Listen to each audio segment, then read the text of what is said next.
So this is a wonderful gospel. You know, on first light, this gospel, when the priest reads it the week ahead, you're kind of saying, what am I going to preach about? I mean, he's telling us that he goes into this place and he heals this woman, and she's Peter's mother-in-law, which raises the possibility of starting out this homily with a bunch of mother-in-law jokes. I decided not to, thank you. Wanting to live. Don't mess around with mother-in-laws. And I was thinking about this gospel in context and how it relates to you and I. How does it start? Jesus is in the synagogue. And what does he do? He does what he always does. He helps. He seeks out those who need help. And he starts healing people and driving demons out of people. And in doing so, he restores them. And once again, they're the cool person they used to be, almost unidentifiable to those who used to know them. They're restored, renewed, brought back to life. That's what Jesus Christ does. That's what the church personally founded by Jesus the Christ whilst on earth does. Restores people, brings them back to life. The only creatures that know exactly who Jesus is, that he is God himself, are the demons. And he squashes them and stops them from telling everyone who he is. For his time has not yet come. To quote the Wicked Witch of the West in The Wizard of Oz, these things must be handled delicately or you ruin the stew. And Jesus knew that. He knew that we had to be introduced to him through his cross and resurrection. That's what's important here. Now, how about this mother-in-law? I'm tempted, still tempted on the mother-in-law jokes, but I'm staying away. What about this mother-in-law? Jesus finds her. In fact, she's presented to him. Peter's mother-in-law. Back in the day when bishops and priests could get married, were allowed to have a co-pilot. Timing is everything in vocations, isn't it? I don't want to get into that. Was supposed to be funny, by the way. It's really, really important that we understand why he heals her. He's doing a solid for his buddy, Peter, the first pope. And so he heals her, completely restores her. What is her reaction? Her reaction is very important here, is an essential part of this story. Does she kind of like lay there and say, thank you, I'll get better as time goes by, thank you so much, you know, kind of high maintenance type approach? No. She gets up and starts to work. And who does she serve? Jesus. She serves him dinner. He was probably hungry from a hard day at work. And she serves him dinner and all of his pals.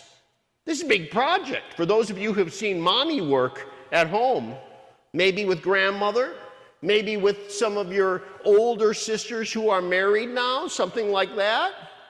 It's hard.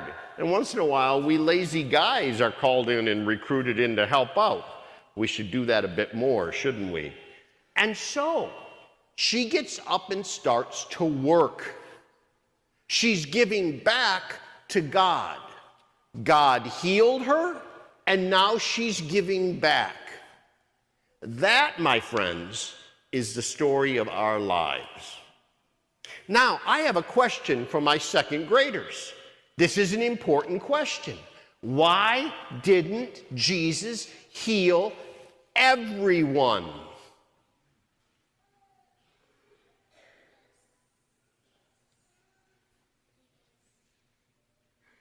Well, good try. Anyone else? Yes, ma'am. He wanted to preach in another city, but why didn't he heal everyone in that city? Because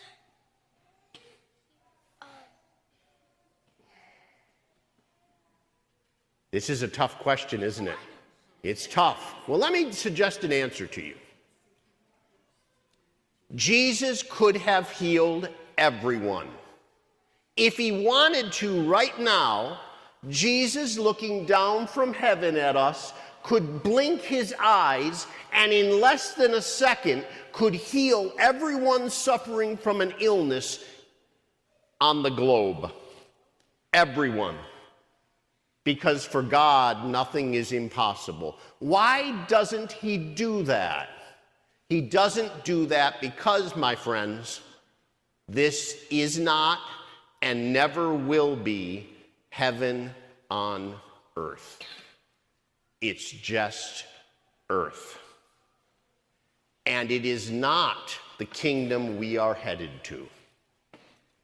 Why are we here today? Why are we making such a big deal out of First Holy Communion, which is in May? Why do we have your second grade teachers here today? Why do we have Mrs. Walker and her religious education gang here today? Why are all your parents here today? Well, of course, they should be here every weekend with you, but we'll get back to that in a second. Why, oh why are we making such a big deal? Because this is a sacrament that will be the food of life. This will be the food you need to get through the tough times.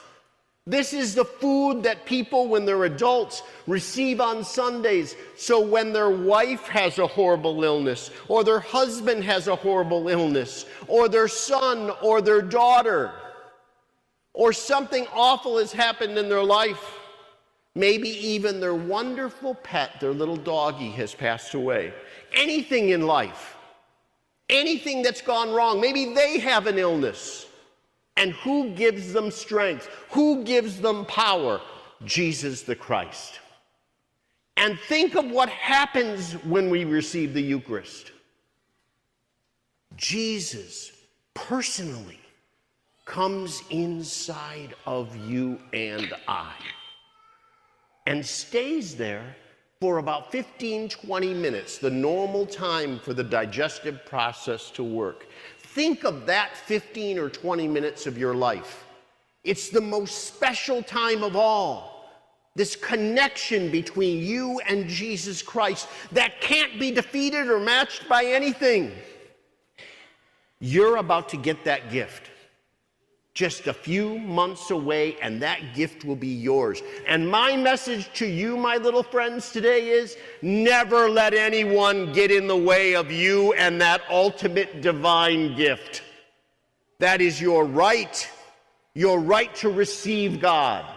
Now, last time I looked, now I'm just kind of guessing here, but last time I looked, none of you have a driver's license yet. That's right. Do you have one? No. Oh, okay. All right. I have one. And most of you live too far away to get here on your bicycle because that would be dangerous, right?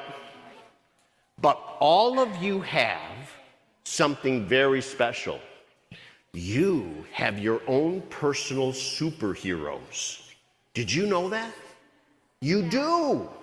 These superheroes give you clothing, and they give you food, and they give you a roof over your head, and they send you to school. Some of you even, they spend thousands of dollars sending you to the best Catholic school in the Archdiocese of Detroit. My school, St. Mary's. They give you all of these things. You know why they give them to you? Why? Because God gave you to them. You are their greatest treasure. You are their parents. And guess what they promised God the day they had you baptized? Promised him. They promised him the most solemn promise they'll make in their lifetime. And by the way, 3 people today, I'm going to baptize their babies at about 1 o'clock today, and they're going to make the same promise. I'm going to look right at them and hand them the promise, and they're going to tell me the promise. And they're going to say it to God. And you know what that promise is? Who wants to take a guess what that promise is? You, sir, looking like a future Supreme Court justice. Yes, right there.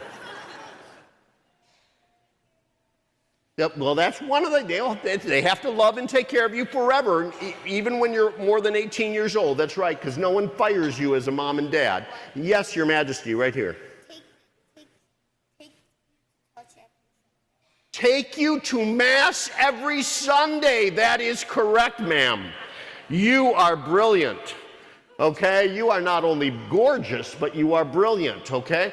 And that is what they promised, that they would take their little one to Mass not once a month, not twice a month, not 3 times a month, but every Sunday and every holy day of obligation, including Christmas and Easter, and Holy Thursday and Good Friday. They would do this because they loved their child. Now, I hear funny things from some parents, none of yours, of course, where they say, well, we'll let our child become 18 and we'll let them decide. What happens when a little person like you is never introduced to Jesus Christ their whole life, and then they're 18 years old in a world that doesn't care about God? I wonder, will those little people who become big people, will they be in love with Jesus Christ? No. So parents are very important people, and they represent 2 people in our home. Dad represents in our house God, and Mom represents the heart of the family, the Blessed Virgin Mary. Those are pretty big shoes to fill, aren't they? Uh-huh. Uh-huh. From the mouths of babes. Ladies and gentlemen, this is the future of the Roman Catholic Church. This is the legacy of every parent who brought their child here today. And this is the mandate of God. Heaven help the person who is gifted a child and keeps them from Jesus Christ. Let the children come to me. Let the children come to me, and do nothing to impede them. In the name of the Father, and of the Son, and of the Holy Spirit.